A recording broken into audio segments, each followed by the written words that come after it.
ఇంకొక ఆయన చూడండి, ఇక ఈయన మహానుభావుడు. ఇగో ఈయన ఇంకొక ఆయన చూడండి, ఈయన ఈయన ఈయన ఈయన ఎంపీ, ఆయననేమో ఎమ్మెల్యే మనకు చేవెళ్ళకి, ఈయననేమో ఎంపీ. చేవెళ్ళ ప్రజలారా మీకు దండం పెట్టాలి ఇట్లాంటి వాళ్ళని ఎన్నుకున్నందుకు. రోడ్లు ఖరాబ్ ఉంటే ఏం యాక్సిడెంట్ కావు, బండ్లు మెల్లగా అవుతాయి. రోడ్లు ఎంత మంచిగా ఉంటే అంత ఎక్కువ యాక్సిడెంట్స్, అంత పెద్ద యాక్సిడెంట్.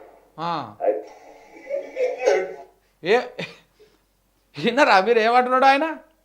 రోడ్లు ఖరాబ్గా ఉంటే యాక్సిడెంట్లు కావంట, రోడ్లు గుంతలు గుంతలు ఉంటే యాక్సిడెంట్లు కావంట, రోడ్లు పెద్దగా ఉంటేనే యాక్సిడెంట్లు అవుతాయంట. ఇలాంటి సివిల్ ఇంజనీర్ ఈయన తీసుకపోయి పెద్ద పెద్ద ప్రాజెక్టులు చేపియాలి. ఇంత మంచి నాలెడ్జ్, ఇంత మంచి తెలివినటువంటి ఆయనని మ్యూజియంలో పెట్టాలి సార్. మిమ్మల్ని తీసుకపోయి భవిష్యత్తు తరాలకు చూపించాలి మిమ్మల్ని. ఈ తెలివితోటి నువ్వు ఎంపీ అయినవా? ఏం చెప్పదలుచుకున్నావు ఇప్పుడు? రోడ్లు మొత్తం ఎక్కడ మరి చెప్పండి, ఇక కేంద్ర ప్రభుత్వానికి చెప్పండి, మోడీకి చెప్పండి పోయి, ఎందుకు పెద్ద పెద్ద హైవేలు, నేషనల్ హైవేలు వేస్తున్నావు, 6 లైన్లు 4 లైన్లు ఎందుకు వేస్తున్నావు?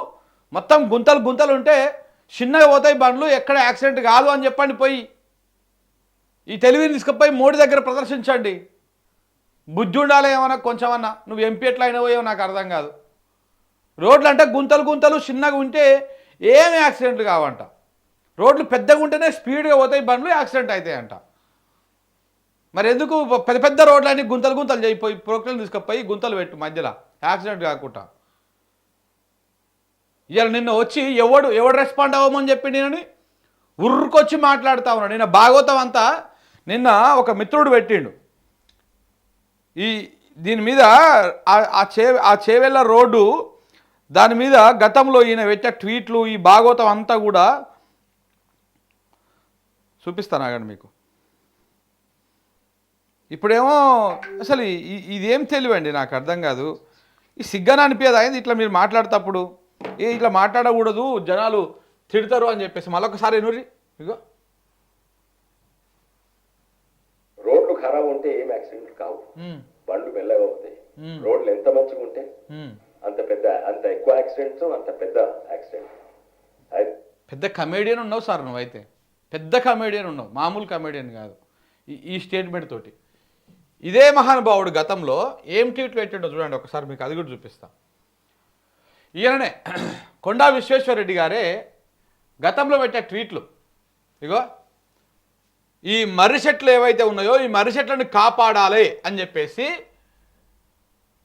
ఒక ట్వీట్ వేసిండు. ఎప్పుడు 2019 మే 1 తారీఖు నాడు ఫేస్బుక్లో పోస్ట్ ఇది. అలాగే ఇగో సేవ్ ఈ మర్రి చెట్లను సేవ్ చేయండి అని చెప్పేసి ఒక క్యాంపెయిన్ రన్ చేసిర్రు. అలాగే ఇక్కడ అప్పుడు ఈ భూమి సేకరించిన భూమి గురించి ఇగో మర్రి చెట్ల కోసం ఆపి ప్రజల ప్రాణాలు తీశారు, ప్రమాదానికి కారణం కొండ వాళ్ళే అని చెప్పేసి కొండ బ్లాస్ట్ చేసిండు. ఇదే కొండా విశ్వేశ్వరరెడ్డి గతంలో మర్రి చెట్లను కాపాడండి అని చెప్పేసి పోయి మాట్లాడిండు. మరి ఇంత పెగ్గేసి మాట్లాడుతుర్రా, మంచిగా మాట్లాడుతుర్రా అర్థమవుతలేదు. 2019లో ఇదే పెద్ద మనిషి మర్రి చెట్లను కాపాడాలి అని చెప్పేసి క్యాంపెయిన్ చేసిండు అప్పటి ప్రభుత్వానికి వ్యతిరేకంగా. ఎందుకంటే ఆ చేవెళ్ళ రోడ్లో మొత్తం ఇటువైపు పెద్ద పెద్ద మర్రి చెట్లు ఉన్నాయి. ఇప్పుడు ఆ రోడ్డును వైండింగ్ చేయాలంటే ఆ మర్రి చెట్లు తొలగించాల్సి వస్తుంది. సో కాబట్టి పర్యావరణానికి హాని జరుగుతుందని చెప్పేసి ఎన్జిటిలోకి ఆయన కేసు వేసిండు. ఆ విషయంలో ఈయన క్యాంపెయిన్ చేసినప్పుడు మర్రి చెట్లకు మద్దతుగా మర్రి చెట్లను తొలగించొద్దు, ఈ చెట్లను కాపాడాలి అని చెప్పేసి. ఇప్పుడు నిన్న పోయేమో ఈ మర్రి చెట్ల కోసమే ఈ యాక్సిడెంట్ జరిగింది, ఆ మర్రి చెట్ల వల్లనే యాక్సిడెంట్ జరిగింది, ఈ పాపం అంతా గత పాలకులదే అని చెప్పేసి మరి నిన్న మాట్లాడతాడు. మళ్ళీ ప్రెస్ మీట్లో కూర్చొనేమో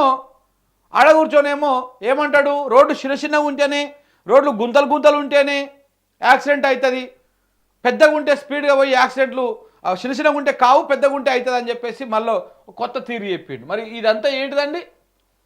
ఇదంతా ఏంటిది?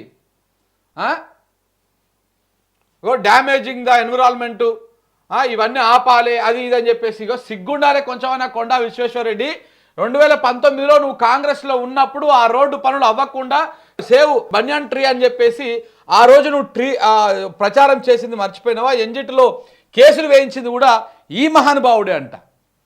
ఈ బనియాన్ స్టీకి అనుకూలంగా అవి కొట్టేస్తున్నారు అని చెప్పేసి కేసు వేసింది కూడా ఈ మహానుభావుడే. ఈ మహానుభావుడు కేసు వేపిస్తాడు, మళ్ళీ వచ్చి దొంగ ఎవడరా అంటే గుమ్మడికాయలు దొంగ ఎవర్రా అంటే నేను కాదు అని భుజాలు తడుముకున్నట్టు ఆయన వచ్చి మళ్ళీ నిన్న వచ్చి మాట్లాడుతూ ఉంటాడు.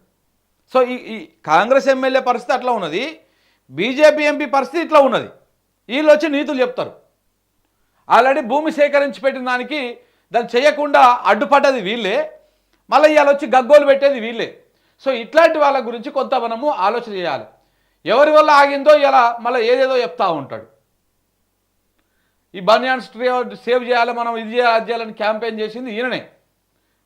వాడికి మెంటల్. అప్పుడప్పుడు వైట్ పౌడర్ వేసుకుంటాడా అనిపిస్తుంది. వైట్ పౌడర్ అంటే డ్రగ్సా?